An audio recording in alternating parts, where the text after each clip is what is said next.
Hello and welcome to Nerds of the Old Republic, the show where we start books in the spring and then life finds a way to get in the way, and then we reread them in the fall. I'm Adam. I'm Sean. And I'm Mike. Or are they? You'll figure that out later. Dun, dun. Oh, I'm confused. I have that button on the board. I should hit it. But welcome back, dear listener. We are so excited to be back for what we have just realized is our 5th friggin' season, y'all. Wow. Thank you for putting up with me for 5 years. I appreciate that. Are we close to the 7-year itch then? Like, isn't that what happens? Are we going to have midlife crises and break up in two? I think we should have an open podcast, guys. Wait.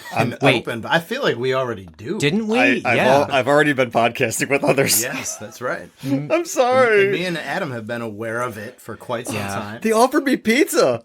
I couldn't say It no. doesn't take much. I've actually been on a podcast as well. Besides ours. You hussy. What the shit? Mike's been the only faithful. What is wrong with me, guys? Do you remember that month where you were like super itchy for a while and you're like, what's happening? I think I got it from the other cast. Oh, thanks, Adam. I'm sorry. They're lovely people, but no, I'm just kidding. What we're referring to is we usually take a little bit of a break over summer, but it's been a bit extended just because of life circumstances. But we are so excited to be back, and we are back today with a brand new author that we've never read before, Brandon Sanderson. We're going to be talking about his Emperor's Soul novel. If you're a Sanderson fan, you know his tomes are weighty and numerous, and he's famous for quite a few things that we'll get into before we talk about the book. But if you've never listened to us before, guess what? We also like to elevate our discussion with themed drinks and food because you're gathering with friends talking about a book. Why wouldn't you do that? Right? We're adults. We can make these choices. Indeed. So this How episode, you rationalize our borderline alcoholism, Adam. That's very good. it doesn't impact my life at all. I can stop whenever I want. I can. What's the beer? No, I'm just, actually, And I didn't why mean is to put it you on the not spot. in my glass right now? You're hurting me. Oh. In a running series, Sean likes to buy and surprise us with beer, and this book was tough to theme anything with. Because Shay, the protagonist, is a prisoner for the entirety of the book, so they're not giving her anything good. And because it's told from her, not from her perspective, but we only get her perspective, we don't know what anyone else is like guzzling on the outside. So, Sean, what have you brought for us? Real quick, before we do the beer, this was a recommendation from a listener of the cast, right? It was Kevin. Yes. Okay. Thank you, Kevin, for Yeah, he actually, thanks for reaching out, Kevin. He sent us a very detailed email because we had mentioned Brandon Sanderson as a possibility. And he gave us a number of books that he thought would be good for us. Some of the novellas, because as you mentioned, many of Sanderson's books are not easily digested very quickly. Are those the stack next to you? Yeah. Oh, So boy. I will talk about these when we get to. I thought those were like packs of like napkins from the side. These are not cinder blocks. They're books written by Brandon Sanderson. So Kevin gave us some novella suggestions from which we picked Emperor's Soul. And I'll be sure to reach out to Kevin before this airs to let him know that it's coming up. Just so he knows, like, hey, we heard you and we followed through. And did he reach us on Blue Sky? Is that where he found us? He emailed us. Oh, email. All right. Yeah. Many ways to get a hold of us. All right. So the beer. I walked through the aisles of our local Consumers Beverages, non-affiliated sponsor. Not sponsoring, actually. If you want to, though. Anyway. And I was trying to find, I'm always trying to find something related to what we're reading or watching or listening to. And I struggled, as I always do, because the IPAs have the coolest looking cans, and you guys know my disdain for IPAs. But then I saw something that I thought hit like us as a cast of characters. So I grabbed this beer, and it's a beer like we've never had before, as far as I'm aware. That's intriguing. I already see the title. This is Weyerbacher, Blithering Idiot. We've not had that. The box picture features a man looks like he's wearing a carnival mask, but holding like the comedy and tragedy mask next to it. So it looks like 3 carnival masks, essentially, which is kind of what we are. We're a 3-man show. So they're hiding behind the cultured masks, but underneath they're all blithering idiots. Right. I feel seen. What better way to describe our ethos as a podcast? I honestly... Nicely done. I could not say no. And it's a barley wine ale. Ooh, we've not had a barley wine. No, I don't even know what to expect. I didn't even know it existed until I saw this box. Not sure I've had it either. Adam? I've had barley wine before. They're rarities in that they take a long time to cask age. I think at least 18 months before they can leave the lees. Right. So if this inevitably sucks, then that's 18 months of hard work down the drain. I don't think it's going to suck, though. Well, I said if it inevitably sucks. I'm going to give you guys the bottles so you can see them, and Love then it. we'll pass the opener around. And you can pour into your glasses. So how about we just do that individually then?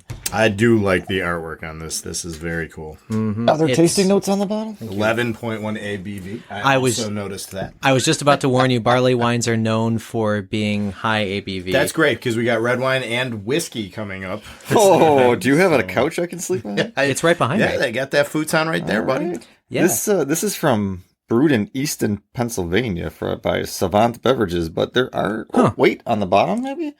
That'd be a weird place for tasting notes. Oh, here, you ready? Yeah, it is on the bottom actually. Oh, so dear listener, if you've never heard the tasting notes, we're about to slow jam the tasting notes. I didn't warm my voice. I should have. You don't have to. I'm putting you on the spot though. Okay, here we go. Blithering Idiot is brewed in the British tradition of balanced, hearty ales. It's a deep copper ale with intense, malty notes of date and fig. The finish is warm and fruity, and begs for the next sip. Enjoy, Blithering Idiot, in a brandy snifter or wine glass with full-flavored meats and cheeses. Or as an after-dinner drink. 11.1% ABV, ages well. Thank you. Well done. Well done. Dude, that was very ominous. Yeah. I was trying to bring some tone to it. Notes of date and fig. I'm trying to do my best Captain Holt from Brooklyn Fig never Nine-Nine. sounded so Oh, important. yeah. All right, I'm going to open mine. The only time fig was ever so important was when it was next to Newton. Very nice. Yes. Very nice. So this glass actually sounds like it's the perfect glass, Mike, so thank you for providing fancy glasses. Yeah, I have some almost cognac glasses upstairs that I should. But you know what? I am done running up those stairs. I thought that was cognac. Yeah, it is cognac with notes of fig. I thought cognac was from Conan the Barbarian. All right. let's Well, see. on first look, it definitely looks Lovely color, lovely Smells copper like brown. a red ale kind of smell to it. Yeah. dude. It's like a two-tone. You see that? It's yeah. pretty Oh, that's cool. crazy. Huh. It like ombres up to dark at the top. That is interesting. Yeah, it almost looks like if you've ever had like a black and tan. It kind of Yes. has that appearance. Well, gentlemen. Well, for the first time this season, gents. All right. Cheers. Cheers. Salud.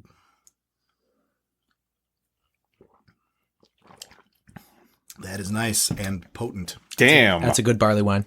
That is like, that's like drinking a wine with beer notes. Yeah. You definitely know it's got a lot of alcohol sitting in it. Is it supposed to be cold? I mean, they had it in the Yeah. cooler. Okay. It's not supposed to be as cold as like Coors where the can turns blue, Right. but no, it's at the right temp. It's good. That's how you know you're drinking a sophisticated beer when the can changes colors to let you know how cold it is. Yeah. I always want to not taste the liquid I'm drinking. So if it can be like 30 degrees, that's perfect. I loved it when they adjusted the mouth on the can too, so that it would pour into your mouth faster, Yeah. so you Yeah. can get over with quicker. Yeah.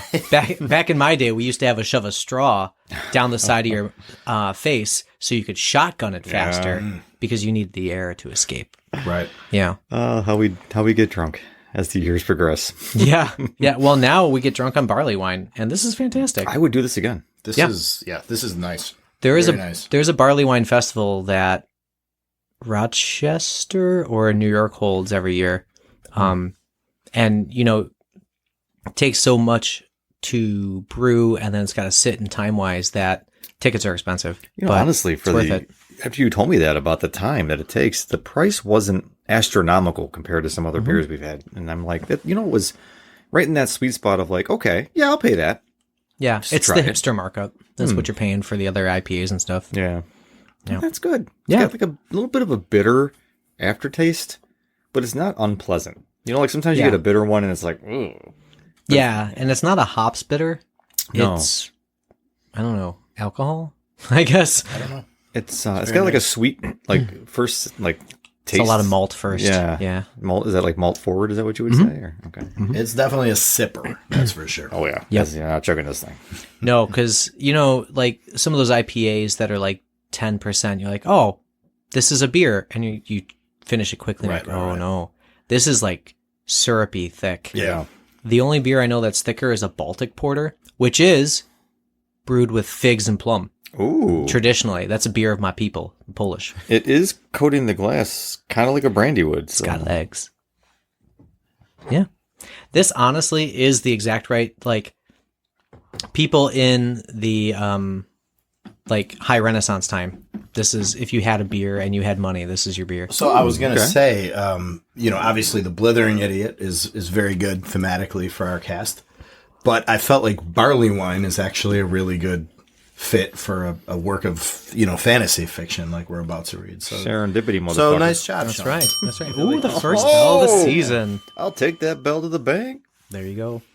So, yeah, that's a great transition over to the book. So, Brandon Sanderson, known for his voluminous fantasy worlds, also known for being one of the highest earning Kickstarters of all time.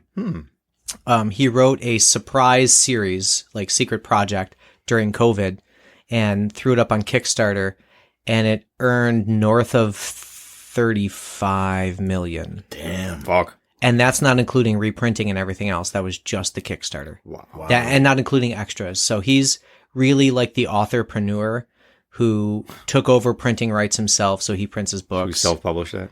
I don't think it's self-published, but he controls every aspect of the publishing and has his own warehouse attached to his house. Wow. Sanderson, I went on a deep dive when we decided Sanderson. And I have family who really like him. So I started watching him on YouTube, and he does like weekly updates on his writing process. Unlike another fantasy writer who doesn't finish things ever. And he actually lectures at, I think it's Brigham and Young, and he's got a whole class on writing science fiction and fantasy. Whoa. Is he Mormon?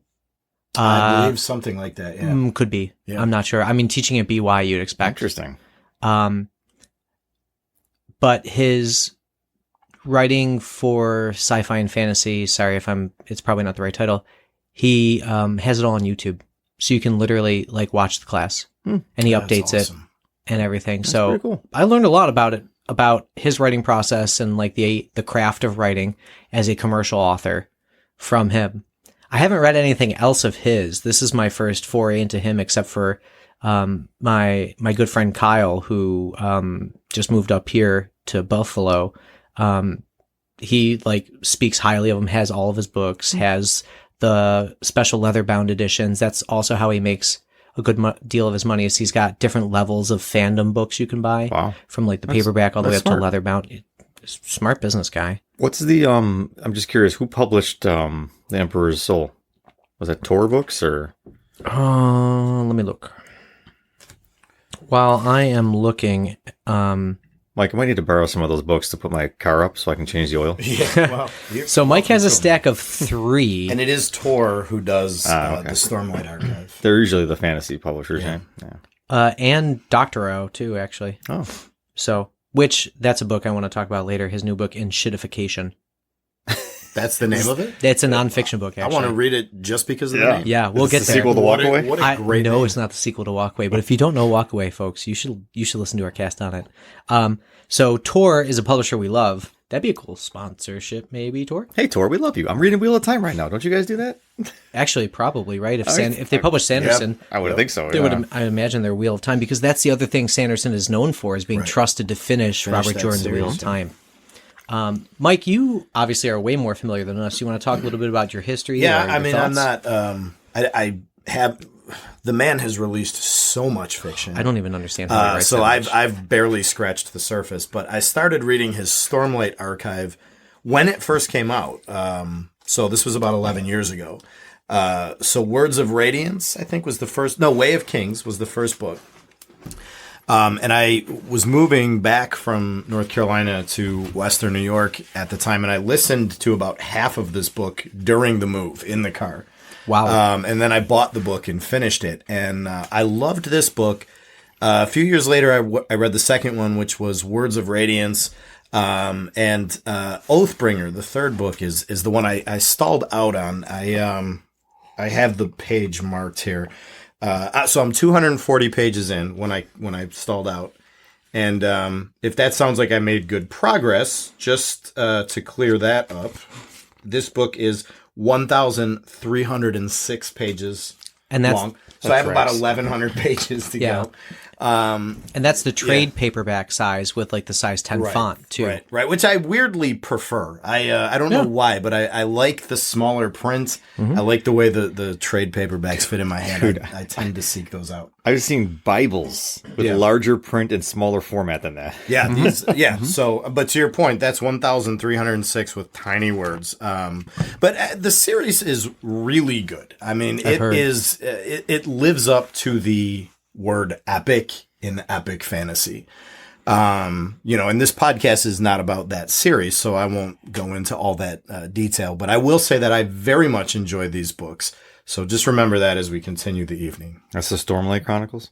Archive, yeah. Is that what I'm meant to do after I'm done with Wheel of Time? Well, I mean, you gotta probably, the way you read though, maybe not. Maybe just another year or so. Oh no, I looked at the books in the library, and one of them is like ridiculous. It looks like a bound Silmarillion Lord of the Rings all in one. It's huge. I have failed. Infinite Jest. I have failed to get through the first Wheel of Time book 3 times now. So I haven't even tried. They're not bad. I just for some reason I always stall out around 200 or 300 pages. Well, maybe some of my commentary on Robert Jordan will come out with my commentary on Brandon Sanderson. We'll see. Perhaps. There you go. Yeah. So the lore behind that is, Robert Jordan couldn't finish the book and died before, or the series died before he did. And it was Robert Jordan's widow who approached Brandon Sanderson and said, listen, if anybody can do it, I think you can. And Sanderson has a really moving YouTube video about the whole thing and like how utterly terrified he was of screwing up his Heroes series. I can imagine. You know, like directing a Star Wars movie or something like that. Yeah. Yeah, right? Like you asked me to write Thomas Pynchon's unfinished manuscript. You don't want to be the guy who fucks up something that people are so attached to so deeply. Well, from what I've heard, it sounds like she picked the right man. Yeah. It does, totally. Well, and what's remarkable, too, is he was punching out these books to finish another author's series while he was writing Stormlight Archive and planning all the novellas and shorter works that he's been. I mean, the dude is as prolific as it gets. That makes me want to ask the Omnibus man there. Yes. Who has the larger catalog, King or Sanderson? If you're asking whose literary dick is bigger, I think it might be Sanderson page-wise. Yeah, I'm just saying, who has written more? I mean, they probably have similar lengths of career. No, Sanderson's younger. Recent, much younger. Okay. Sanderson's closer to our age, but I think he's still older than us. King is known for punching out like 2 or 3 books a year sometimes. And I think Sanderson, I think it was the Mistborn series that he wrote, which I have not read. But I think that was the one that kind of catapulted him. And I want to say that was 21st century. I feel like it was that recent. So. Okay. Yeah, so I'm trying to remember because I did most of my Sanderson deep dives back in the spring. So I know he talks about his writing, like his day, because he's his business manager and his wife is the, like everything else. So he can handle writing. And he talks about writing. I think he writes from like 11 p.m. to like 3 in the morning. Wow. And then he takes an hour to play video games, which he was explicit about. Yeah. Like he play F3 to 4 or something like that, plays video games, and then sleeps until his kids get up and then wakes up with them and does, the morning routine, sees them off to school. Wow. And then rinse and repeat. Oh man, good for him. I know. King has over 60 novels, 5 nonfiction books, and over 200 short stories. Sanderson has published over 30 novels, 17 novellas, and multiple other short stories, graphic novels, and collections. So he's probably well on his way to eclipsing King. He's easily going to pass him, Because King started in the 70s, so he's been doing it for a long time.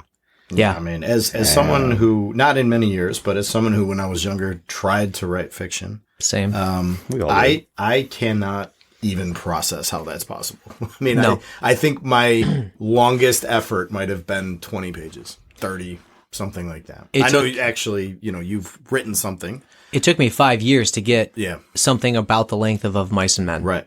Which is awesome. I have so much respect for that because for me, it's painful just to even get to a page. It's like, it's. Some people are gifted with the muse, man. That's Right. why not everybody's a writer.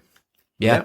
Well, I mean, really. Well, and as we'll talk about it, Sanderson's able to do it too because I don't think Sanderson labors over the prose. I think his books. Well, His books, I think, are really. I mean, the dude's imagination is like the size of a planet. So cool. Yeah. But I think that he's getting those ideas down in the fastest and simplest way. is this the beginning of the heel turn? We have reached the turn. About face.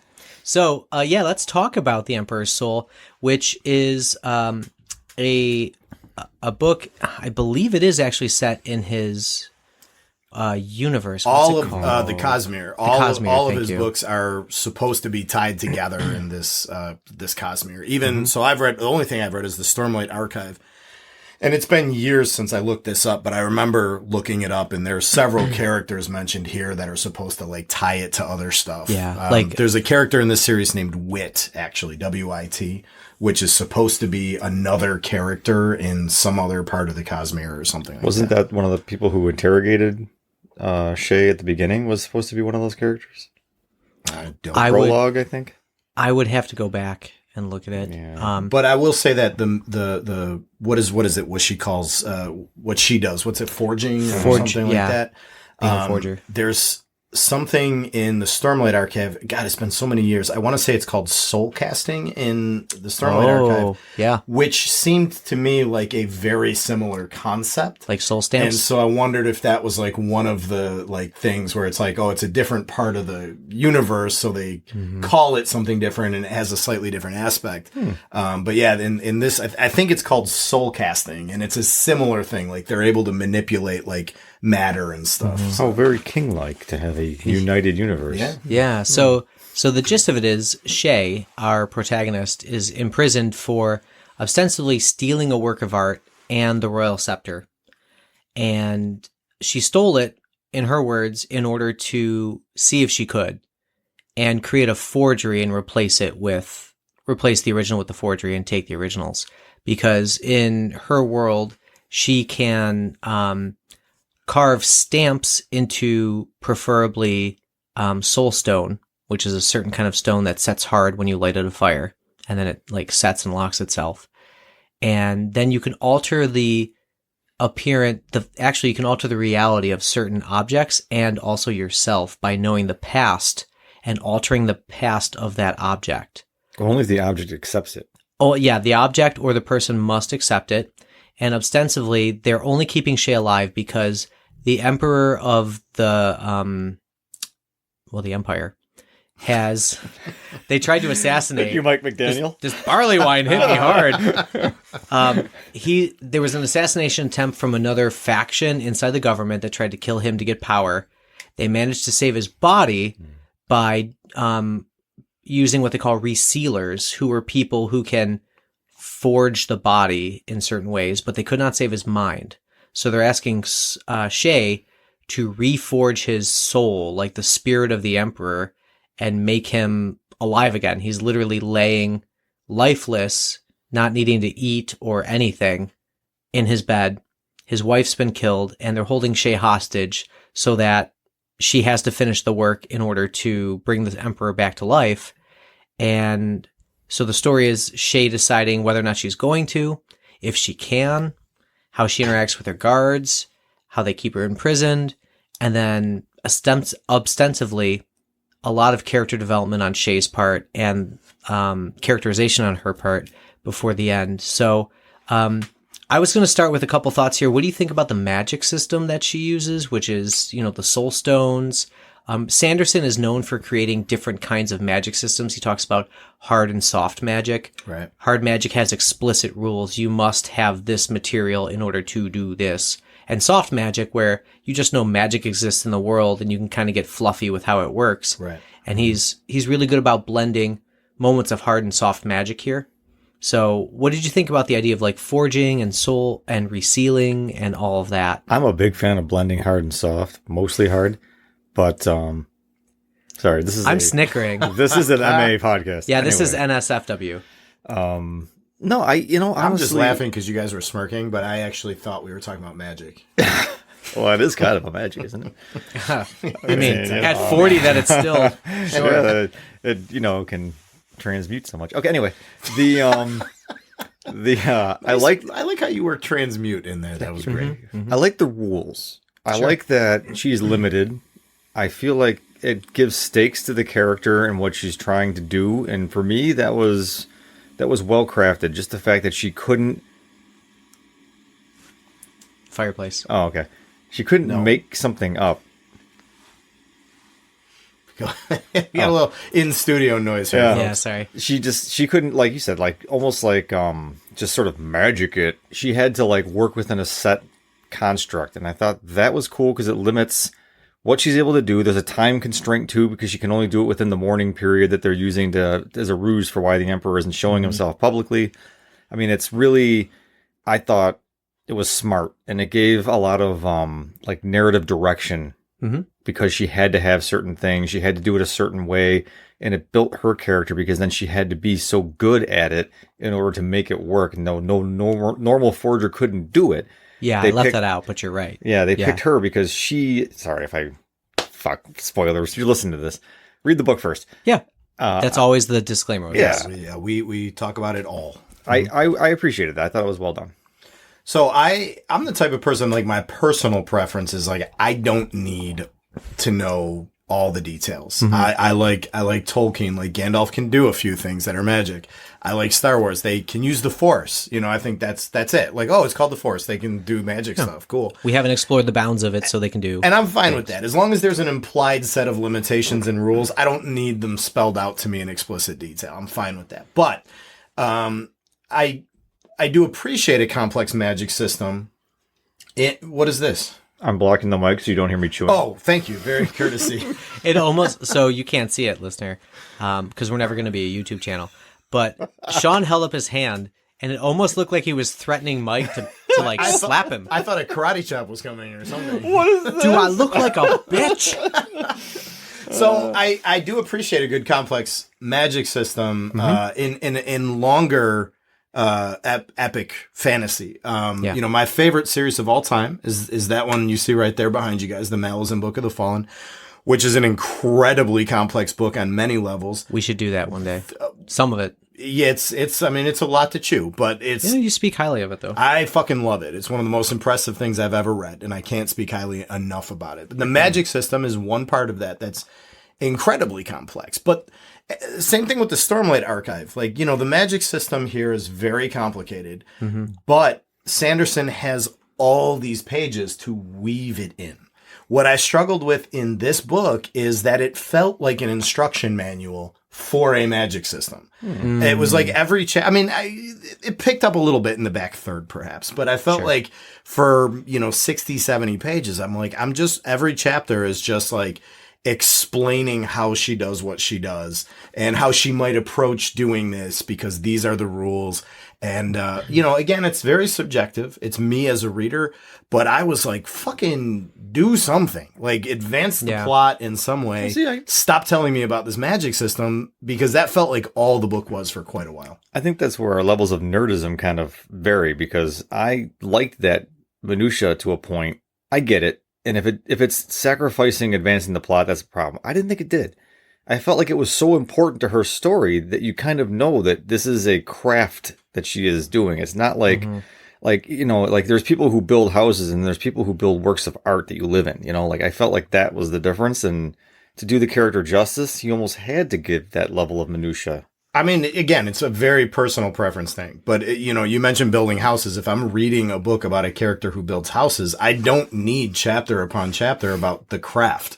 You know what I mean? Like, the guy knows his craft. Throw in a few key details. This goes back to our first episode, guys. You remember how I bitched in, what was the name of that book? World War Z. World War Z, yeah. I was like, dude, like he was describing this elaborate scuba suits that they had to wear to go underwater. And I'm like, dude, if your research shows like I don't need that shit at all. Like to me, that shit should be subtext. And to me, the magic system here, and again, maybe because his magic system's probably even more complex in these books. I think but so. Again, it's mixed in with so much other stuff. You don't feel it so painfully up front. Hold on a minute there, cowboy. Wasn't that one of my problems with what's the fucking second book we did that I hated at first? Snow Crash. Snow Crash. No.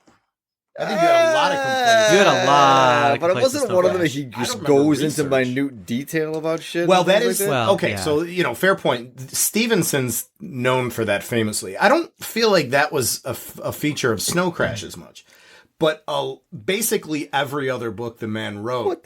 Describing is- the pizza yeah. driving guy, describing the combat systems, like all man. this stuff. Yeah, so I One mean, cannot I guess argue it with was- reason. Yeah, they will listen to. I'm me. just They will saying, listen we to can me. pick and choose our minutia. You know? Yeah. No, Whatever you're not wrong. Stevenson is famous for that. But and it either works or it doesn't too, depending on the book. I mean, the Right, books of his that I love the research that he did, and I love those digressions. The books of his that I hate, like Termination Shot. Which Right. was I was like, shut the fuck up and do a thing. But Yeah. that proves my point. I think it's what you are inimically, is that the right word? Whatever, Finish your Sure. thought, and then I'll tell you. whatever you are internally interested in, you're going to be fine with whatever it takes the author to do.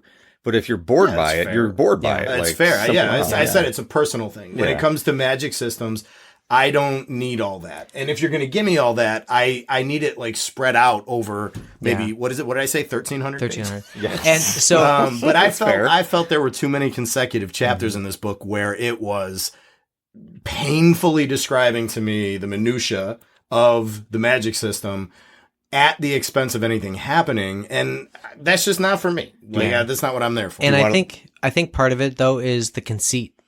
She's trapped.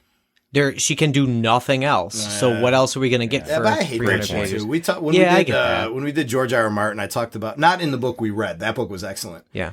But I referenced during that cast that one of my problems with Game of Thrones was like, okay, these people are going to be traveling this many miles through the woods, so we're going to make sure you feel that, and hundreds of pages are going to go by while they're walking through the woods. I don't like that. That's a personal thing, but to me, I'm like, you can't come at the expense of narrative. You know what he needs? What's he need? You need a cathartic moment. Just do it, Mike. Do what? You know what you're winding up to. You just do it. You Make 100% know. Make it nice and loud, but lean back from the mic. Oh! Now we'll save that. I got other Okay. gripes. Okay. Oh, Other gripes. Let me finish my barley wine. Let me get a good buzz going. And then I will do my best. Sean, fuck you. There you go. Yeah, that's what we're building up to. Famous here on the podcast. Oh, yes. So I'm glad we kind of went around with that. The idea of the magic system, it was cool to me, and I like the. So ironically, I kind of like the rules. Like it was a hard magic system. There were certain things she could do, certain things she couldn't do. She couldn't make her her window. She couldn't make that disappear and let her escape because it always existed, and that sort of thing. So she had to like play within the rules of the past. The idea that objects have souls was kind of interesting to me. Like it knows, like, yes, that's close enough to me, or no, it's not. On a spiritual level. On a spiritual level, and like all the conversation between her and Gautno, which was like the highest level of government she was able to like contact daily, and she tested on. That was interesting for about half the book. And then I did get a little bit bored myself. Like, are you going to tell me the chemical makeup of Soulstone now? Like, even I got I thought it was a little tedious. Yeah. What I really found most interesting was the character of Shay. And the characterization. So I was wondering if we could like dig into her a little bit. She's like a perfectionist master craftsperson who is also really good at reading the room and like very good at manipulating everything around her. So to be clear, I think there was a really good book here. I think it needed to be a book. I mean, the assassination attempt on the emperor. That would have been cool to start with. Like the art heist thing. Yeah. Like all of that shit that keeps getting alluded to. I'm like, that shit's really cool. I want to hear about that stuff. And then some of the stuff at the end, the prose notwithstanding, like I thought was really exciting, like the escape and then, her hiding as like, disguising herself as like a homeless person. And while the emperor gives a great speech, I thought there was a lot of really good stuff, but, most of the good stuff wasn't developed. What was developed was, these painfully long philosophical dialogues about art and what is authentic art and if imitation can be art.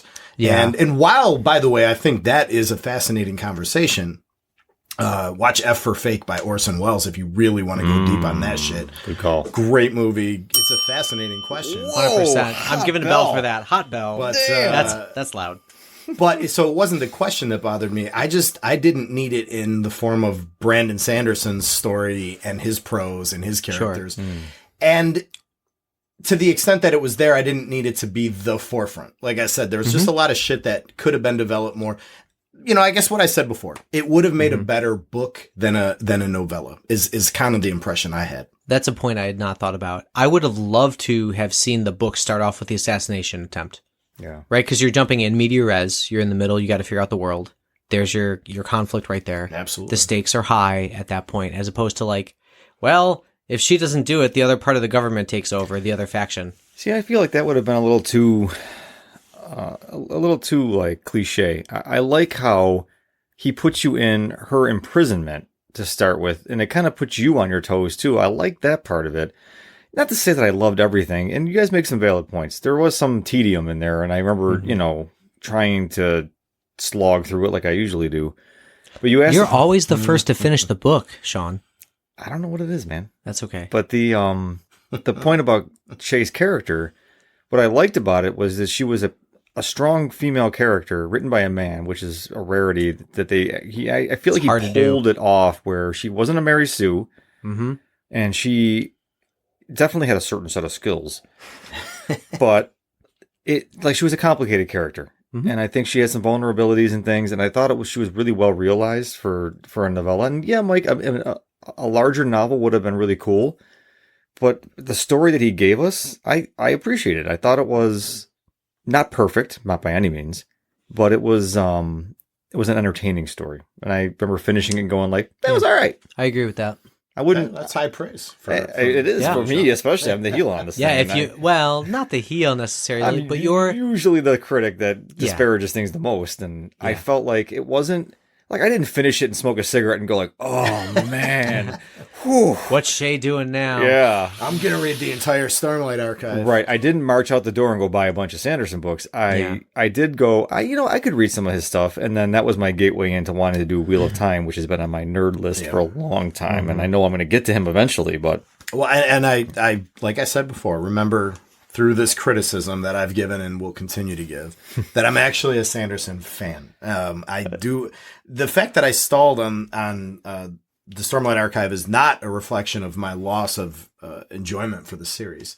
It's just that it's so damn much, and we're at a very busy point in our lives, and it's hard to read 1,300 pages. Really is, but I loved the first two books. I was enjoying the third, and I do intend to go back to that series. So what we're saying is, Brandon, we know you're probably listening because the reach 100%. Of the nerds is huge. Yeah. And if you wouldn't mind, if you want to send us like a bound edition of all your books, we'll critique those bad boys. That would 100%. Be lovely. You could have a 3-cast series if you're going to send us the books, Mr. Sanderson. That'd be fantastic. The whole Stormlight archive. Mike's got a huge place already carved out in his voluminous bookshelves for you, but there's more room, I see, for there's more. A couple empty shelves down there. I can't take pictures because we have non-disclosure agreements here at Nerds of the Old Republic, but there is room for the leather-bound editions over in the corner. I see it.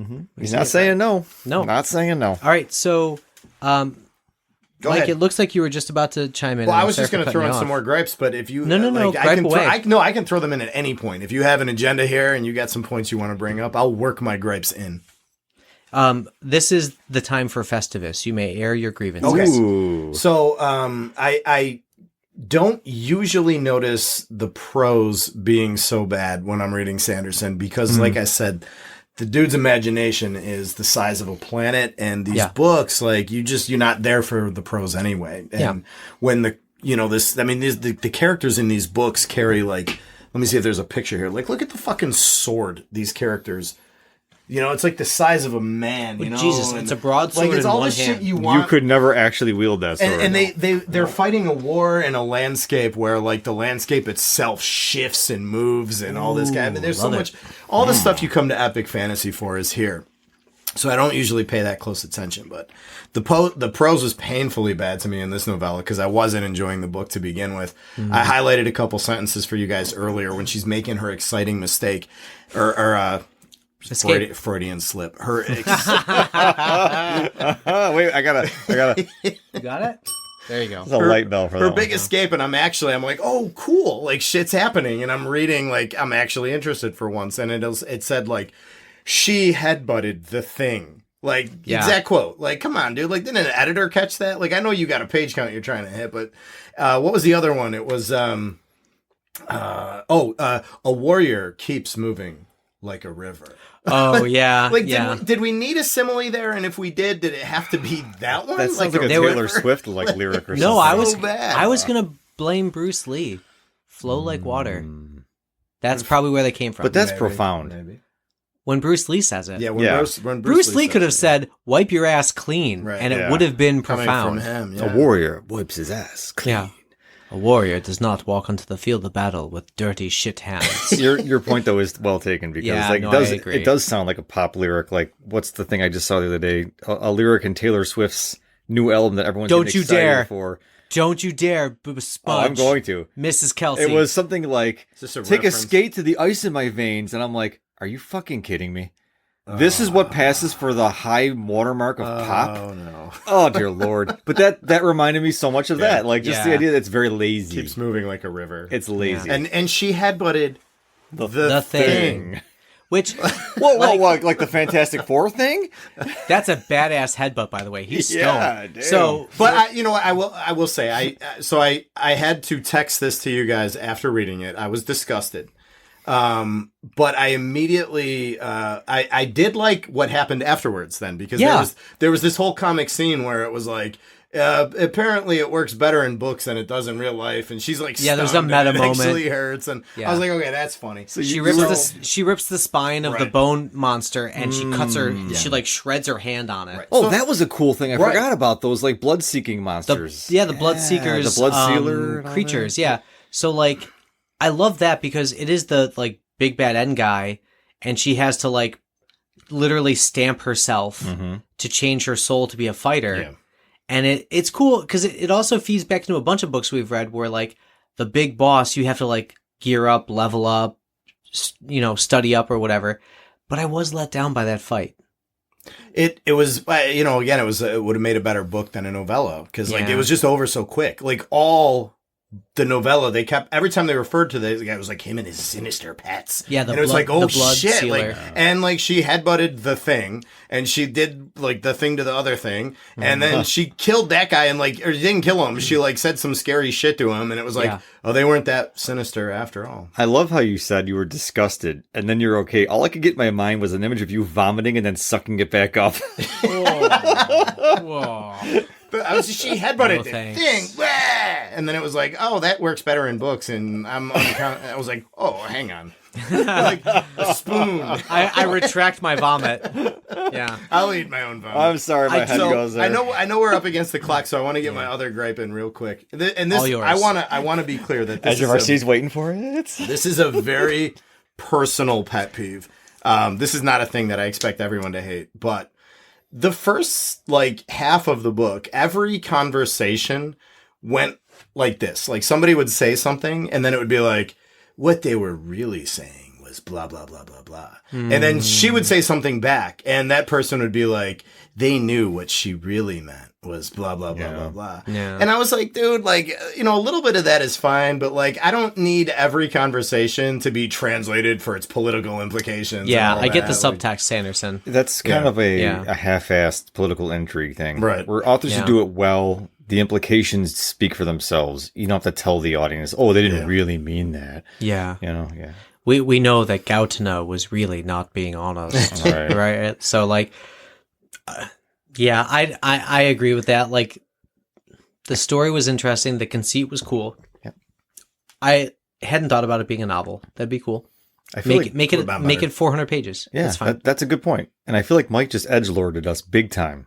Yeah. I was waiting for it. Yeah, well, all right. So 100%. listen, between the bad prose, between the fucking instruction manual of the magic system, And what was the last fucking thing I said? All the political intrigue. Fuck you, Brandon Sanderson. There it is. There it is. But not really. We love you. Yes, But no, I'm actually a big fan, and I can't wait to continue reading the Stormlight Archive. Yeah, 100%. If you want my address to mail your leather-bound editions, we will read them all. That'd be great. I have to point this out that I just moved my legs, and you guys probably heard that popping noise in the background. Oh, are you all right? That was my knee. was that Those your are my knee? knees. Holy shit, I'm old. Oh, dude. We You are gotta be falling apart. Dude, podcasting is a young man's game. Fuck. That's right. Once you know what? Damn. We're the exception. Most podcasters are like, they peak at 30 and tap out at 31. So Well, I'm only 29. What do you mean? That's why, people, that's why, sure, Gandalf the Grey. usually you get into podcasting because it's lucrative, right? Indeed. But it's also, it's like these professional athletes. It's like, Yeah. it's got to last the rest of their life, too. Yeah, Because yeah. shit like this right here. Sean, you think that was an ACL, buddy, or? I didn't have a Tyreek Hill moment. Oh, no. Couldn't have happened to a more deserving guy. Oh, man. I'll put that out there. I'm a Bills fan, too. Yeah, We are wish you well, Bills fans. Tyreek, except for we don't. Go Bills. Yep. So, on that note, I'm a yes for this, but read more of the Stormlight Archives. Yeah, I'm a hard no on this, but I'm Sure. a huge yes on Brandon Sanderson. I have tremendous respect for him. The Stormlight Archive is great. Sean? I am a total yes. My boner couldn't be harder. You need to read. I'm sorry. I'm trying to find a way He to couldn't go. even fake it. How They do I- wanted to switch positions. How do where I Sean go is usually the completely- no. I was like, is Sean really about to give his highest praise ever through 5 seasons to the Emperor's soul? J.R.R. Tolkien. Nah, maybe not. That reminds me. I thought of like the greatest line ever. I was going to weave into this. So Please. now I'll just throw it in. This was a book about a soul that forgot to have a soul. Oh, wait, here it is. Hit it. There it is. Yes. Yeah, I'm a tepid yes too. I mean, it was fine. It was entertaining. If Yeah. you're looking to kill some time with an okay read, and you don't want to completely give your life to it, this is a great book for that. Yeah. It's a casual good read. I'll give it that. Yeah, and I don't want to give the impression that I think Sanderson is only commercial fantasy, but this felt that way. And there's nothing wrong with that. Like, writers got to write, writers got to eat, man. And if I'm not mistaken, I think out of the recommendations we got from Kevin, Yes, Yeah. excuse me, we chose this one because it was of the brevity. because of the length. Yeah. Oh, absolutely. Yeah, 100%. Kevin gave fantastic synopsises of the other books. Yes. And then said, you might want to start here just because of the length. Right. And Yeah. Yeah, Yes, chef's thank you. kiss on that one. for And sure. Kevin, hit us up with some more suggestions. Yeah, 'cause man. We will do them. And anyone else, any other people from Nerds Nation, if you got something that you think would be good for our dialogue, let us know. Yeah, and get yourself some Blithering Idiot too by yeah. Weyerbacher. Really enjoyed that, Man, Barlywine. that was fucking awesome. Firebacher. you only need one. Yeah. Oh. Looking All forward right. to the wine and the booze coming Oh, next. let's go. It'll be a good evening. Yes. So what we're alluding to is that we gather occasionally and record multiple episodes a night. So get ready because we're coming at you once a month. Have we decided which one is going to be released next? Probably, well, we can decide right now. Princess Sure. Bride? I'm assuming Sure. Princess Bride, yeah. So if Brandon Sanderson wasn't your thing, maybe Princess Bride is. And I can absolutely guarantee that my speech will be much more slurred during Princess Bride. Just wait till we get to number 3. As you wish. Oh, well done. Inconceivable. We look forward to seeing you then, nerds. Until then, cheers. Cheers. Cheers. Go Bills.